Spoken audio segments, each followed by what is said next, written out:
The Japanese community for anime and manga is very upset right now, and it all started from my understanding with this post, and as you can see, it has 8 million views on it, 88,000 likes, 17,000 retweets. It's definitely going viral, at the very least in Japan, and a lot of people in the West now are becoming aware of this, and so let me click this translation. So this is kind of what, started all this and why it's going viral.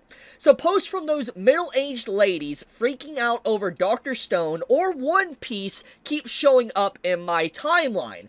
But Mr. Tite Kubo's words hit the nail on the head too perfectly. Now, for those that do not understand moon runes, you can't read this, there is a translation to this. Now, for those that don't know who Tite Kubo is, he is the author of Bleach and Burn the Witch, a very well-known and famous author that has created basically a masterpiece and has cultivated an entire community and has definitely shaped the landscape of anime and manga and definitely has had a massive ripple effect in the current age of anime and manga. So this is what Tite Kubo had to say. I'll say this because there are some people who seem to misunderstand. What readers have is not the right to change the story of a work. What they have is the right to choose whether to read it or not. If you don't like it, then just stop reading it. If you have the talent to create something more interesting than Bleach, then you should immediately become a mangaka. If it is really more interesting, you'll definitely succeed more than Bleach. If you say you can't draw, then work hard, become an editor, and give advice to mangaka.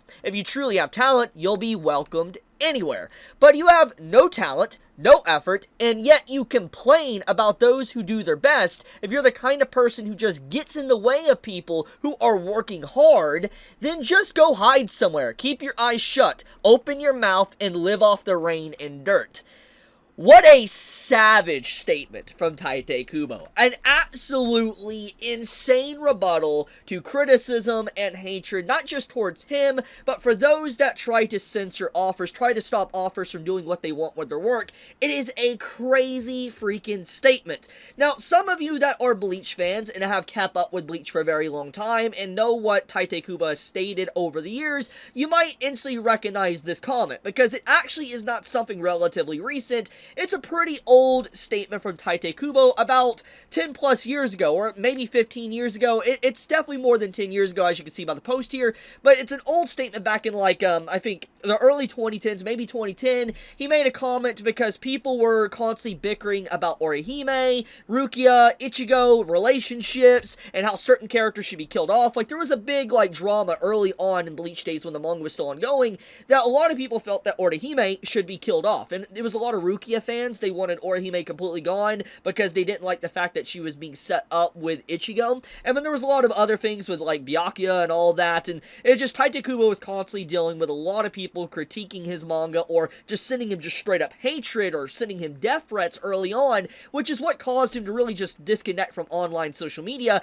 and not really interact a lot with his fan base years after all this happened. But basically, this is an old statement that is now going viral thanks to the current climate of anime and manga. Which, now I need to circle back to this initial post. So basically, this viral Japanese post is calling out those that are trying to continuously censor anime and manga. There is definitely a movement, especially in Japan, and a lot of Japanese citizens are becoming aware of this, that there is, like, an active, like, feminist group. There's just people that don't understand Japanese culture, or people trying to butt their way in to Japan and try to change, like, what offers right or what is animated. There is definitely a big thing. We have seen this, like, for instance, with Bocchi the Rock recently. That's a very good example, a very recent example, but there is definitely, like, different things we have seen, very subtle changes, either to localizations, to translations, to how designs are changed subtly from, like, manga to anime, and obviously, this being called out right here, it's resonating in the Japanese community, because a lot of people in Japan don't like their culture being trampled upon. They don't like seeing authors or animators being forced to censor work,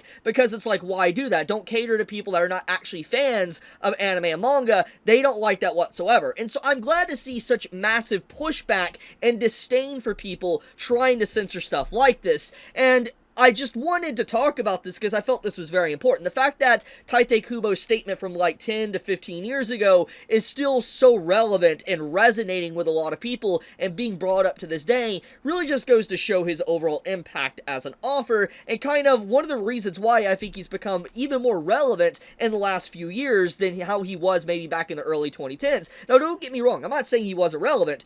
Very famous author, wrote a really good series. Bleach is amazing. It's not perfect, but it's great. And I think, though, with time, with the passage of time, Bleach has only grown on people more fondly, and I feel like it has definitely inspired a whole new generation of authors, especially, like, for instance, Jujutsu Kaisen, a very good example, or, you know, is a one example of why, like, Bleach is very important. And the reason why, like, you know, Tite Kubo was probably brought back for, like, Burn the Witch or the Hell Arc, for instance, is because, you know, Bleach is a little bit different from the normal shonen. It's a little bit more mature when you think about it. When you look at, like, Ichigo's goal, when you look at where he ended up, when you look at just the world and the story and the themes, it is definitely a lot more mature of a story than like your traditional shonen. I'm not saying like stuff like One Piece or Naruto or whatever isn't mature, but when you look at Bleach fundamentally, it definitely has this different atmosphere in the way it's presented to an audience than the normal, you know, manga in Weekly Shonen Jump. But, I'm getting a little bit on a tangent and rambling here. Let's bring it back down to the main point. Bleach, as a series, is very powerful as a story, and it has definitely shaped a lot of things, and I think seeing just Tite Kubo as an author have this much relevancy in 2025 makes me very happy. Now, there is some other drama associated with Bleach right now, which I'm going to comment on, so let's segue into that. So, basically, there is, a conversation about the new Bleach game. I have not played it, I don't really know too much about it, but basically, there is, like, this new mobile game, from my understanding, for Bleach that is coming out called Bleach Soul Resonance, and people have been looking forward to this for a while, and from my brief understanding of the game, it does look pretty good. However, it was announced that Crunchyroll has gotten the actual series. Like, for instance, they're promoting it, you know, they are like the publisher or whatever for the Bleach game, and a lot of people are very unhappy about this, and for one big reason why is because Crunchyroll has a history of basically destroying their mobile games, or any games they get a hold of, they just outright destroy them, either through lack of advertisement, or they destroy them through just shutting them down very quickly, or just doing very poor things with the, you know, the product, mismanagement, or whatever. And a lot of people are drawing connections with this series right here, Princess Connect Redive. Now, I personally have heard about this game, I've never played it, but people were calling out Crunchyroll for just their mishandling of this game, and, you know, mobile game players have not let it go ever since this happened back in 2023, and what makes this so relevant, why people are refusing to let this one go and connecting it with Bleach, is because back in March 30th of 2023, you can see how many, like, views and stuff this has and all that. A lot of people are looking at this post, but, they announced the cancellation of the game service, like the service and all that, on the birthday of this character right here, Picorine, which once again, I don't know too much about her. I've seen art of her, etc. Don't know, like, the full extent of her, but the point is that they announced the cancellation of the game on her birthday, and then after a year after the series was, like, you know, the game was canceled, Crunchyroll had the audacity to celebrate her birthday literally a year later on the cancellation of the game. So a lot of people were relatively upset. I mean, you can literally see this post right here. The top post literally says, "The streets will never forget what you did." I think it says enough how people were extremely upset with Crunchyroll for the cancellation of this game. So that goes back to the whole Bleach stuff. So people are worried that the global version of, you know, Bleach Soul Resonance is not going to probably do so hot, or it will eventually be closed down, either through poor advertisement, or Crunchyroll just not really knowing how to manage a product, which, go figure, Crunchyroll has made many mistakes. This is definitely not going to be their last mistake they probably ever make.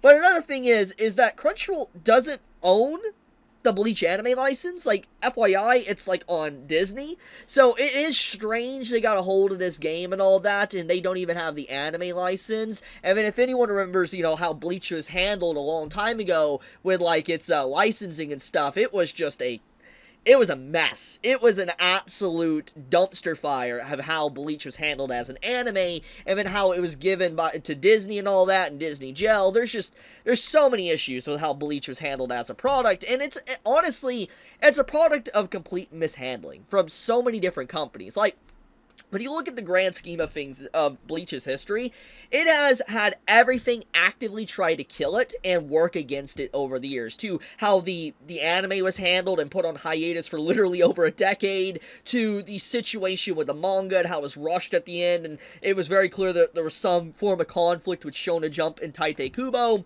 to just like how we had the whole anime and the licensing handled with, like, you know, the situation of the original anime to the actual Thousand Year Blood War and how people couldn't watch it legally for a while. There was just a lot of stuff, and there's just been so many things that's actively worked against this series to it not even getting a real proper game. Like, yeah, we're getting these mobile games, but like, imagine if we got like a Bleach Xenoverse game, like a Dragon Ball Xenoverse game or something. The fact it doesn't have one is just, it's a tragedy.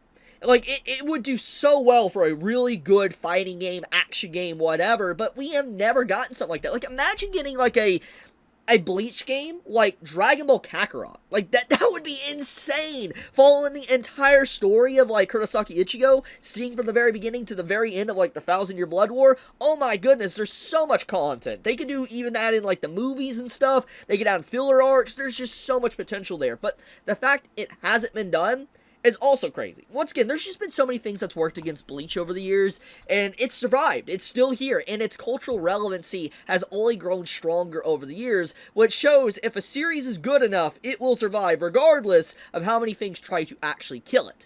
But, I guess I'll wrap it up there. I just mainly wanted to talk about the situation with Bleach, because I love it. I love the series a lot. Haven't talked about it in a while, and seeing this statement kind of come back into the modern era, and a lot of people bringing it up, I felt was very important, since it resonates with the current issues right now within anime and manga's community. But, okay, be safe, stay healthy, love you guys, leave a comment if you enjoyed the video and it helps with the algorithm. Chibi out.